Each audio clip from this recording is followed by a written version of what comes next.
మరణం తప్పదంటే హిందువుగానే చనిపోతాను తప్ప మతం మారను. ఈ మాటలన్నది ఒక బాలుడు. అతడే హకీకత్ రాయ్. ఇస్లాంను అగౌరవపరిచాడనే తప్పుడు ఆరోపణలపై లాహోర్ పట్టణంలో ముస్లిం మత పెద్ద ఎదుట బాలుడు హకీకత్ రాయ్ని గొలుసులతో కట్టి హాజరుపరిచారు. ఇస్లాంను స్వీకరిస్తావా చస్తావా అని ప్రశ్నించారు. ఇస్లాంను స్వీకరిస్తే చావే దరిచేరదా, మీ ముస్లింలు చావరా అని ప్రశ్నించాడు హకీకత్. అయితే నీకు మరణం తప్పదని ఖాజీ ఆదేశాలిచ్చాడు.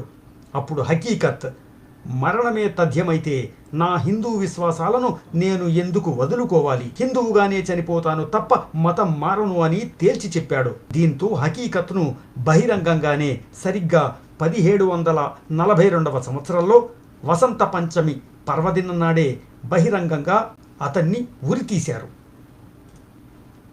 బాలుడి బలిదానం తర్వాత ప్రస్తుతం పాకిస్తాన్లో ఉన్న లాహోర్ పట్టణంలో హకీకత్ గౌరవార్థం స్మారకాన్ని నిర్మించారు. అక్కడి ప్రజలు అతని త్యాగాన్ని గుర్తు చేసుకుంటూ ప్రతి వసంత పంచమి రోజున అక్కడికి వెళ్ళి నివాళులు అర్పిస్తారు. అతని ధైర్య సాహసాలను త్యాగాన్ని గుర్తు చేసుకుంటారు. హకీకత్ జన్మస్థలమైన సియాల్కోట్లో మరొక స్మారక చిహ్నం నిర్మించారు. హకీకత్ బాటలో నడుద్దాం, మన హిందూ మతాన్ని కాపాడుకుందాం. జై హింద్.